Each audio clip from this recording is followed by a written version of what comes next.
नमस्कार, मैं हूं अजीत। आप देख रहे हैं इंडिया न्यूज। इंडिया न्यूज की बड़ी खबरों में आपको पहले बताएंगे सीबीआई में हेडक्वार्टर के पास अंदर जो है मनीष सिसोदिया से पूछताछ जारी है और इस पूछताछ में तमाम सवालों की फहरिस्त है। लेकिन आज इस पूरे घटनाक्रम में आपको सुबह से पूरा वाकया हम बता दें कि क्या कुछ हुआ। जब मनीष सिसोदिया के पास सम्मन पहुंचता है करीबन 16 से 18 घंटे पहले, उसके बाद से मनीष सिसोदिया ट्वीट करते हैं। ट्वीट करने के बाद से जानकारी देते हैं कि 11 बजे सीबीआई हेडक्वार्टर में पूछताछ के लिए हमें बुलाया गया है, स्वागत है, मैं पूरा सहयोग करूंगा। उसके बाद से जैसे ही शुरुआत होती है, तमाम आम आदमी पार्टी के विधायकों का और तांता लग जाता है उनके घर पर। तमाम आदमी पार्टी के विधायक, चाहे वो हम कुलजीत की बात कर लें, सौरभ भारद्वाज की बात कर लें, आतिशी की बात कर लें, तमाम वो मौजूद होते हैं। उसके बाद संजय सिंह भी वहां मौजूद होते हैं। उसके बाद से वहां पे माहौल बनता है। माहौल बनने के बाद से तमाम कार्यकर्ता गाड़ियों के साथ आगे राजघाट जाते हैं। आगे राजघाट पर जाकर तमाम तरह से गांधी जी का नमन करते हुए वो आगे बढ़ते हैं। वहां पर जाकर स्पीच देते हैं, कहते हैं कि देखिए, हाँ, सत्य की जीत होगी, सत्य कभी झुकता नहीं, डरता नहीं, तो सत्य की जीत होगी और सत्य कभी हारेगा नहीं।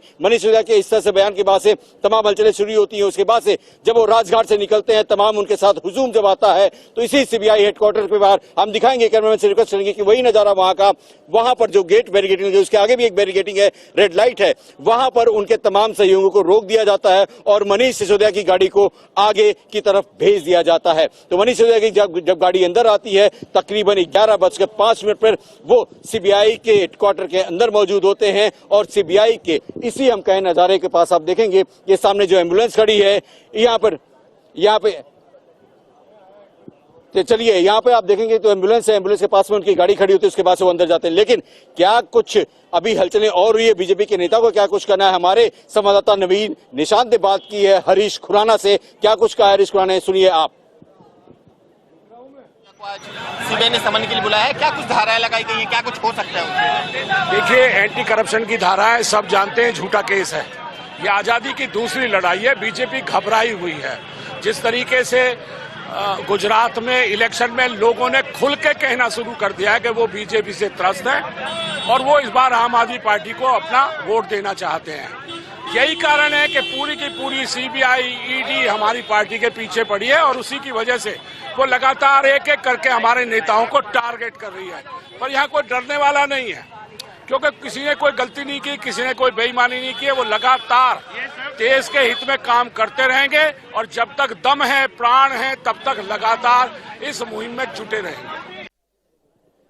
बिल्कुल, तो आप सुन रहे थे आम आदमी पार्टी के नेता मदन लाल को। मदन लाल ने जो बातें कही कि साफ तौर पर किस हिसाब से बीजेपी के तमाम जो नेता हैं वो अपने पावर दिखाकर हमारे अपने नेताओं को परेशान कर रहे हैं, तंग कर रहे हैं। वो केवल गुजरात की बातें कर रहे हैं, लेकिन सबसे बड़ी बात तो यहाँ है कि गुजरात की तो अभी तारीख भी अनाउंस नहीं हुई, लेकिन आम आदमी पार्टी बार बार गुजरात की दुहाई क्यों दे रहा है। अभी तो हिमाचल प्रदेश की डेट की अनाउंसमेंट इलेक्शन कमीशन ने किया है, गुजरात का समय होना बाकी है। लेकिन तमाम तरह से सियासत पावदान पर, पॉलिटिक्स यानी कि राजनीति पूरी तरह से हावी है और इस राजनीति का कहीं न कहीं पूरी तरह से फायदा उठाने के लिए दोनों दल लगा हुआ है, चाहे वो बीजेपी हो या आम आदमी पार्टी। आम आदमी पार्टी के जहां एक शीर्ष नेता से यहां सीबीआई हेडक्वार्टर में पूछताछ हो रही है, तो वहीं पे कई शीर्ष नेता इसी हेडक्वार्टर के बाहर प्रोटेस्ट करते नजर आ रहे थे। धारा 144 लगने के बावजूद भी तमाम वो सीनियर लीडर, विधायक और संजय जो सिंह है, जो राज्यसभा सांसद है, वो यहाँ पर आके बैठ गए थे, प्रदर्शन कर रहे थे।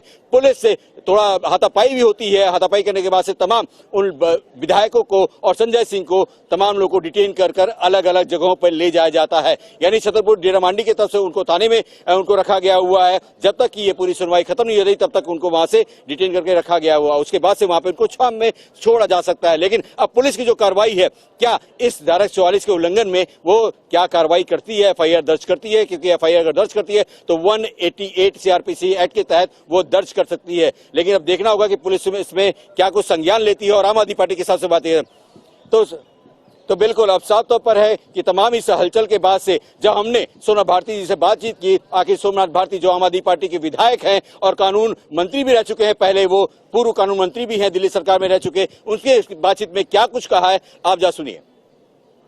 पार्टी के विधायक और एडवोकेट सोमनाथ भारती जी हमारे साथ में है। भारती जी साहब से बात कर ले कि मनीष सिसोदिया को यहाँ पे समन जारी करके लीकर स्कैम में पूछताछ के लिए बुलाया गया है।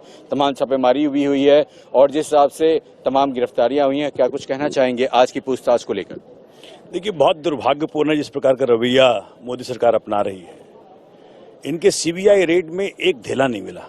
14 घंटे की रेड हुई, 500 जगहों पे सर्च हुआ, झुंझुन्ना मिला इनको लॉकर से। एक ऐसा व्यक्ति जिसने कि भारत के अंदर शिक्षा क्रांति लेकर के आया, पूरे विश्व में उदाहरण स्वरूप निकला। उससे पूरे देश की शिक्षा सुधारनी चाहिए थी और उन्हें सीबीआई हेडक्वार्टर बुला करके जलील करने का जो प्रयत्न कर रहे हैं ये बहुत उल्टा जाएगा। गुजरात के लोग देख रहे हैं, गुजरात के लोग दिल्ली के शिक्षा मॉडल से एक आशा जगा के बैठे हैं कि भाई दिल्ली में सुधार हो सकता है तो हमारे यहाँ क्यों नहीं हो सकता। तो ऐसा व्यक्ति जिसने कि पूरे गुजरात में हाहाकार मचवाया हो कि भाई शिक्षा का क्रांति यहाँ भी हो सकता है, उस व्यक्ति को जलील करके आप क्या मिलेगा आपको। आज पूरे गुजरात में ये माहौल बन गया है, अब हर गुजराती मनीष सिसोदिया हो गया है, लेकिन गुजराती अरविंद केजरीवाल हो गया है। लेकिन भारती जी, सबसे बड़ी बात कि आप गुजरात की बात कर रहे हैं, लेकिन आप बात नहीं कर रहे हैं कि विजय नायर का संलिप्तता कितनी है या अभिषेक बोईपल्ली की किस भूमिका क्या रही है, शराब नीति में जो घोटाले हुए उस पर आप कुछ लोग नहीं बोल रहे, आप गुजरात की बार बार बात कर रहे हैं। मैं कह तो रहा हूं, आप टाइमिंग देखिए ना, क्योंकि अगर आपको रेड में कुछ नहीं मिला, जिस व्यक्ति ने आपको पूर्णतः सहयोग दिया, भाई हमारे लोग, हमारे नेता, हमारे कार्यकर्ता, हमारे विधायक, हमारे सांसद कभी भी किसी जांच से नहीं भागेंगे, लेकिन कुछ मिले तो सही, कुछ आपके पास मटेरियल तो हो। आप किस आधार पे कर रहे हैं? अभी देखिए 1 करोड़ रुपए की बरामदगी हुई थी तमाम तरह से अभिषेक के यहाँ से, और तमाम तरह से जो मीडिया की भूमिका है वहां भी पूछताछ हुई, कुछ सवालों के जवाब यहाँ पर है, तो पहले से ही ये कह देना कि गिरफ्तारी होगी, ये क्या जायज है? मैं कह तो रहा हूँ भाई, जिस प्रकार से जैन साहब को बगैर किसी सबूत के, देखो भारत के इतिहास में आज तक कभी नहीं हुआ कि केंद्र सरकार बेंच हंटिंग करे। केंद्र सरकार बेंच हंटिंग कर रही है क्योंकि गीतांजलि गोयल जी ने 2 बार पूछ लिया कि भाई क्या है आपके पास सबूत। इससे बड़ा दुर्भाग्य क्या होगा इस देश के लिए, मुझे बताइए। आज के लिए क्या लगता है आपको? अरे जो कुछ भी करें, लेकिन बहुत भारी हार इनकी होगी, गुजरात में भी होगी, पूरे देश में इनकी हार होगी। आज के लिए क्या तैयारी करके आए हैं आप? हम तैयारी तो पूरी करके आए, बिकॉज जो भी है संसाधन हमारे पास, संसाधन क्या है हमारे पास, डेमोक्रेसी संसाधन है, हमारे पास प्रोटेस्ट संसाधन है, हमारे पास कोर्ट संसाधन है, उसको अपनाएंगे।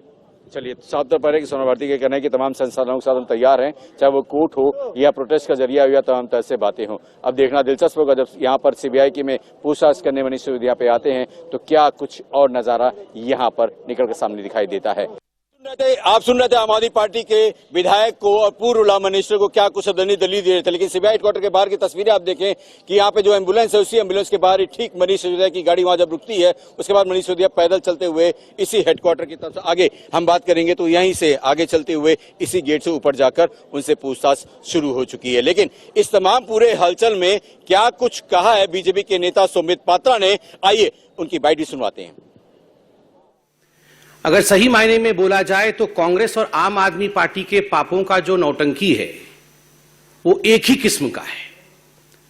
आज जिस प्रकार के जो सीन देखने को मिल रहे हैं आम आदमी पार्टी का, जो ड्रामा देखने को मिल रहा है, आप याद करिए चंद दिनों पहले ठीक इसी प्रकार का दृश्य राहुल गांधी और कांग्रेस पार्टी का देखने को मिल रहा था। जब राहुल गांधी जी को भ्रष्टाचार के मामले में पूछताछ के लिए बुलाया गया था तो ठीक इसी प्रकार कांग्रेस पार्टी नौटंकी करने में लगी थी, इसी प्रकार से कांग्रेस पार्टी प्रदर्शन करने में लगी हुई थी। पहले तो भ्रष्टाचार कीजिए, दलाली कमाइए, और उसके ऊपर जब आपसे पूछा जाए सवाल, जब आपसे सवाल पूछताछ किया जाए तो आप जश्न मनाइए। जिस प्रकार से मनीष सिसोदिया आज एक खुले कार में अपने समर्थकों के साथ नारे लगाते हुए, फूल माला डाले हुए निकले हैं, ऐसा लग रहा है मानो कोई किला फतेह करके वापस आ रहा है। It seems as if the Aam Aadmi Party has won the world cup of corruption. जितने भी तकनीकी सवाल पूछे गए किसी का जवाब नहीं दिया। मैं विश्व का, ब्रह्मांड का सबसे बढ़िया शिक्षा मंत्री, मैं गुजरात जाऊंगा तो यह हो जाएगा, फलाना हो जाएगा। अरे जो सवाल भ्रष्टाचार से जुड़े हुए हैं उसका जवाब दे दीजिए। यहां वहां की बात करने की आवश्यकता नहीं है। आप जवाब इसलिए नहीं दे रहे हैं क्योंकि आप जानते हैं आपने और केजरीवाल जी ने मिलकर करोड़ों रुपए का घपला किया है, मोटा माल कमाया है, और इस विषय से आप भली भांति अवगत हैं। तो आपने देखा सुना कि सौमित्र पात्रा के साथ तमाम तरह से आम आदमी पार्टी पे आरोप लगा रहे थे और कह रहे थे कि तमाम तरह से भ्रष्टाचार में लिप्त पार्टी आम आदमी पार्टी और भ्रष्टाचारियों की पार्टी है, इसलिए टेक्निकल सवालों का जवाब वो नहीं दे रही, वो केवल बातें कर रही है गुजरात चुनाव को लेकर या गुजरात भगत सिंह की बातें कर रही है। सही मायने में अगर वो टेक्निकल बातों का जवाब देती थी तो बेहतर होता, और इस तरह से बातें नहीं करनी चाहिए। खैर, आप देखते रहिए इंडिया न्यूज।